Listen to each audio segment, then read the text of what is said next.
Bachcho, I welcome you all to ABC and today we are dealing with another important topic of botany that is life cycle of कारा।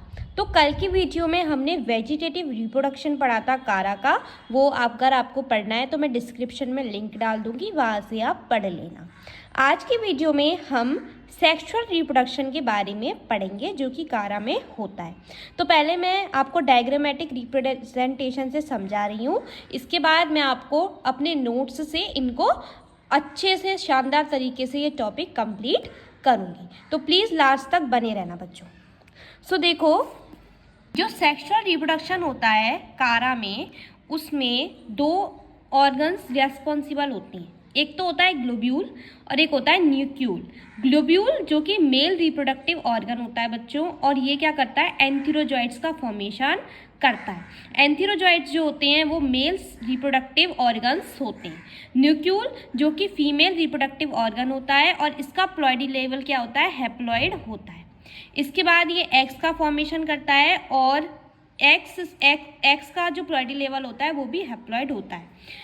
फलस्वरूप इन दोनों में fertilization होता है, means there will be fusion of antherozoids and eggs and this result into a zygote. उससे क्या होगा, zygote का फॉर्मेशन होगा। और बच्चों जो जाइगोट का प्लॉइडी लेवल होगा वो डिप्लॉइड होगा। ठीक है बच्चों।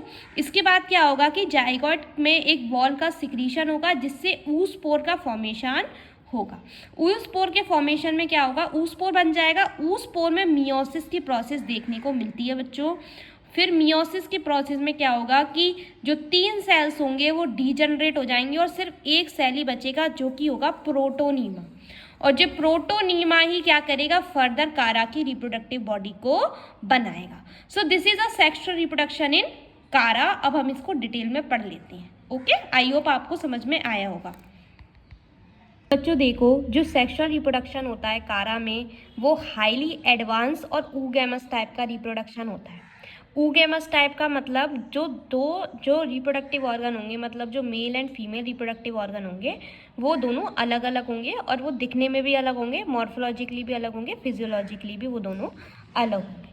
ठीक है बच्चों। तो देखो, जो इसमें 2 ऑर्गन्स होंगे, एक तो मेल सेक्स ऑर्गन होगा और एक फीमेल सेक्स ऑर्गन होगा, जो कि मैंने आपको पहले भी बताया अभी लाइफ साइकिल में। तो देखो, जो मेल सेक्स ऑर्गन होगा ना बच्चों, वो एंथ्रीडियम होगा या फिर हम उसको ग्लोब्यूल बोलेंगे। और जो फीमेल सेक्स ऑर्गन होगा वो होगा हमारा ऊगोनियम या फिर न्यूक्यूल। ठीक है, this is very very important कि मेल सेक्स ऑर्गन कौन सा होता है। तो मेल सेक्स ऑर्गन होता है एंथ्रीडियम या ग्लोब्यूल और फीमेल सेक्स ऑर्गन होता है ऊगोनियम या न्यूक्यूल। ओके, सो जो दोनों ही सेक्स ऑर्गन्स होंगे ना वो बॉर्न होंगे लिमिटेड ग्रोथ वाली ब्रांच पे, मतलब प्राइमरी लेटरल पोर्शन पे ये दोनों ही ऑर्गन्स क्या होंगे, दिखेंगे। और जो न्यूक्यूल होगा वो ग्लोब्यूल के ऊपर रहेगा। ओके बच्चों, let's talk about the antheridium. Antheridium जो कि मेल सेक्स ऑर्गन है हमारा कारा का, इसको हम ग्लोब्यूल भी बोलते हैं। तो पहले एंथ्रीडियम पढ़ लेते हैं, सॉरी इसके बारे में पढ़ लेते हैं, ग्लोब्यूल के बारे में, फिर इसका डेवलपमेंट पढ़ेंगे ग्लोब्यूल का। उसके बाद क्या पढ़ेंगे, न्यूक्यूल का डेवलपमेंट और न्यूक्यूल के जनरल फीचर्स पढ़ेंगे। उसके बाद फर्टिलाइजेशन पढ़ेंगे और तभी ही हमारा जो ये टॉपिक होगा सेक्सुअल रिप्रोडक्शन इन कारा कंप्लीट हो जाएगा हर तरीके से। तो पहले हम पढ़ लेते हैं internal structure of mature antheridium. Antheridium का अंदर वाला स्ट्रक्चर, इंटरनल स्ट्रक्चर। तो जो मैच्योर एंथ्रीडियम होता है वो लार्ज होता है, मतलब बड़ा होता है, मैक्रोस्कोपिक होता है, स्फेरिकल होता है। ठीक है, और कॉन्स्टिट्यूशनली रेड या येलो कलर का होगा। रेड या येलो स्ट्रक्चर का ये क्या होगा, मैच्योर एंथ्रीडियम का स्ट्रक्चर देखने को मिलता है। इसकी जो वॉल होती है ना बच्चों, उनके पास 8 सेल प्रेजेंट होते हैं जिनको शील्ड सेल्स बोलते हैं। और जो रोड शेप सिलेंड्रिकल सेल होगा वो शील्ड सेल के सेंटर से निकलेगा, जिसको हम मैन्यूब्रियम बोलेंगे। And this is very very important कि मैन्यूब्रियम क्या होता है, शॉर्ट आंसर टाइप क्वेश्चन में आता है, तो आप ये डेफिनेशन लिख लेना। So manubrium, it is a rod shape cylindrical cell arise from the centre of each shield cell. Okay, तो जो डिस्टल एंड होता है हर मैन्यूब्रियम का, उसके पास एक या एक से ज़्यादा छोटे स्फेरिकल या ग्लोब्यूल सेल्स प्रेजेंट होते हैं, जिनको हम प्राइमरी कैपिटुलम सेल्स बोलते हैं। ये सेल्स जो होते हैं उनमें डायरेक्ट कांटेक्ट होता है मैन्यूब्रियम का। ओके, क्या होता है कि उधर क्या प्रेजेंट होती है, एक सेकेंड रो प्रेजेंट होती है कैपिटुलम सेल्स की, जिनको सेकेंडरी कैपिटुला बोलते हैं। जो प्रत्येक सेकेंडरी कैपिटुलम सेल होता है उसके पास 2 से 4 long unbranched antheridial filament present होते हैं टिप पे। हर फिलामेंट जो होगा उसके पास 25 से 250 सेल्स होंगे और जो हर सेल होगा वो एक एंथ्रोजॉइड का फॉर्मेशन करता है। दस ईच एंथ्रीडियम, तो हर एंथ्रीडियम 20,000 से 50,000 एंथ्रोजॉइड्स का फॉर्मेशन करता है। This is very very important कि हर एंथ्रीडियम कितने एंथ्रोजॉइड्स बनाता है, तो 20,000 से 50,000 एंथ्रोजॉइड्स का फॉर्मेशन करता है। ठीक है, अब पढ़ लेते हैं कि जो एंथ्रीडियम है उसका डेवलपमेंट कैसे देखने को मिलता है। देखो, globule develop at the node of branch of limited growth. जो ग्लोब्यूल होते हैं वो जो लिमिटेड ग्रोथ वाली ब्रांच होगी वहाँ से निकलेंगे, और जो पेरिफेरल एडेक्सियल सेल होंगे नोड के, वो एंथ्रीडियल इनिशियस के साथ की तरह फंक्शंस करेंगे, जो कि डिवाइड करेंगे ट्रांसवर्सली एक बेसल पेडिकुलर सेल्स में और एक टर्मिनल एंथ्रीडियल मदर सेल। अब ये जो पेडिकल सेल्स होंगे उनमें कोई डिवीजन देखने को नहीं मिलेगा, और वो एक स्मॉल स्टॉक जो होती है एंथ्रीडियम की उसको फॉर्म करेंगे। जो एंथ्रीडियम मदर सेल होगी वो साइज में बढ़ेगी और डिवाइड करके 2 वर्टिकल डिविजन्स में टूटेगी और एक क्वाड्रेंट का फॉर्मेशन करेगी। जो हर सेल होगा, जो चारों सेल्स होंगे वो डिवाइड करेंगे और 8 सेल बनाएंगे, और इस स्टेज को हम क्या बोलेंगे, ऑक्टेंट स्टेज बोलेंगे। हर सेल जो होगा ऑक्टेंट का वो डिवाइड करेगा और 2 लेयर बनाएगा।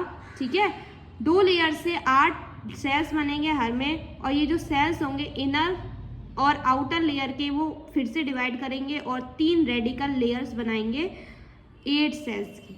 ठीक है, जो आउटर मोस्ट लेयर होती है सेल्स की वो 8 शील्ड सेल्स का फॉर्मेशन करती है, और जो सेल्स होते हैं मिडल लेयर के वो 8 रॉड शेप्ड मैन्यूब्रियम सेल्स का फॉर्मेशन करती है, जो जिनमें जो इनर लेयर होगी वो प्राइमरी कैपिटुलम सेल्स का फॉर्मेशन करेगी। एक जो प्राइमरी कैपिटुलम सेल होगी वो डिवाइड करेगी और 6 सेकेंडरी कैपिटुलम सेल्स बनाएगी। कभी कभी ये टर्शरी कैपिटुलम सेल्स का फॉर्मेशन भी करती है। जो अल्टीमेट कैपिटुलम सेल्स होंगी वो रिपीटली डिवाइड करेंगे और 2 से 4 लंबी multi cellular thread like filament बनाएंगी, जिनको एंथ्रीडियल फिलामेंट बोलेंगे या स्पर्मेटोजीनस फिलामेंट बोलेंगे। जो एंथ्रीडियल फिलामेंट होती है ना बच्चों, उनके पास 250 यूनिन्यूक्लिएट सेल्स होती हैं जो कि स्पर्म मदर सेल्स की तरह काम करते हैं। सो this is all about the globule. Let's talk about nucule, जो कि हमारा फीमेल सेक्स ऑर्गन होता है। तो देखो, मैच्योर oogoनियम जो होगा वो मतलब न्यूक्यूल होगा वो ओवल होगा और उसके पास एक शॉर्ट स्टॉक प्रेजेंट होगी। ये कहाँ प्रेजेंट होता है बच्चों, ये जो ग्लोब्यूल होता है उसके अबव पोर्शन पे ये प्रेजेंट होता है न्यूक्यूल। तो इसके पास 5 स्पेटिकल ट्विस्टेड ट्यूब सेल्स होती हैं जो कि न्यूक्लियस को कवर करती हैं except at the tip. At tip पे क्या होता है, 5 कोरोना सेल्स मिलते हैं। जो सेंटर होता है न्यूक्लियस का उसके पास सिंगल यूनिन्यूक्लिएट एग प्रेजेंट होता है। फूड मटेरियल जो होगा इसका वो ऑयल ड्रॉपलेट और स्टार्च ग्रेन्स की फॉर्म में स्टोर रहेगा। देखो, this is the LS diagram of mature nucule in which corona cells are present over here, the eggs are present and there is pedicel cells are present. तो देखो, मैंने nucule भी समझाया, globule भी समझाया, दोनों बन गए हैं। अब क्या होगा, फर्टिलाइजेशन की प्रोसेस देखने को मिलेगी। तो ग्लोब्यूल जो होती है उसमें शील्ड सेल्स का सेपरेशन देखने को मिलता है, जिससे एंथ्रीडियम फिलामेंट एक्सपोज्ड होता है।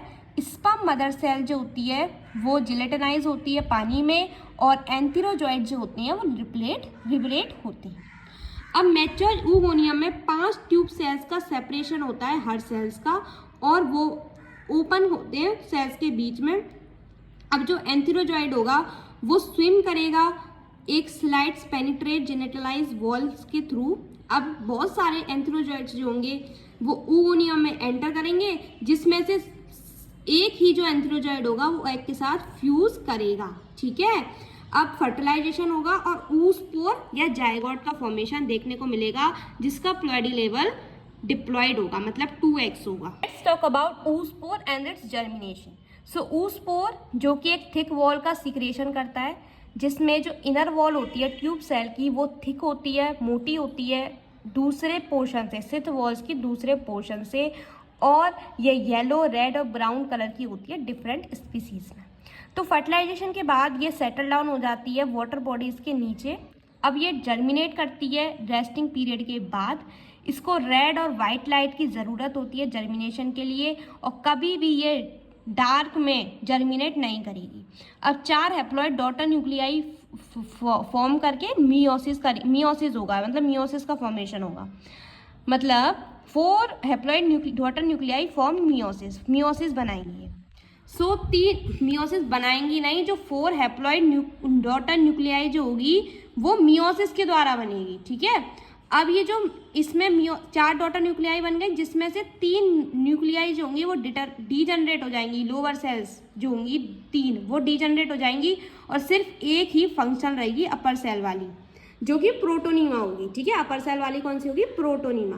अब अपर सेल डिवाइड करेगा वर्टिकली, एक राइजोइड इनिशियल पोर्शन में पॉजिटिव जियोट्रोपिज्म में, और प्राइमरी राइजोइड्स बनाएगा और प्रोटोनियम इनिशियल बनाएगा, जो कि नेगेटिव जियोट्रोपिज्म बनाती हैं, और ये प्राइमरी प्रोटोनीमा का फॉर्मेशन करेंगी, और यही प्राइमरी प्रोटोनीमा जो होगा वो फर्दर कारा का फॉर्मेशन करता है। So this is all about the sexual reproduction in Chara and the life cycle in Chara. अगर आपको ये वीडियो अच्छी लगती है so please hit the like button and subscribe to my channel and share with your friends also.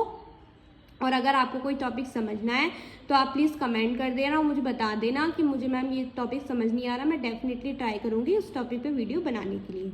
सो कल की video में हम ऊडोगोनियम अपना स्टार्ट करेंगे, ओके। और डिस्क्रिप्शन में लिंक डाल दूँगी वेजिटेटिव रिप्रोडक्शन की, क्योंकि बच्चों देखो एसेक्सुअल रिप्रोडक्शन तो कारा में एब्सेंट होता ही है। सो तब तक के लिए आप अपना ध्यान रखिए और पढ़ते रहिए, ठीक है। एग्ज़ाम्स आने वाले हैं आपके, ओके। और प्लीज़ चैनल को लाइक एंड सब्सक्राइब कर देना। चलिए बाय।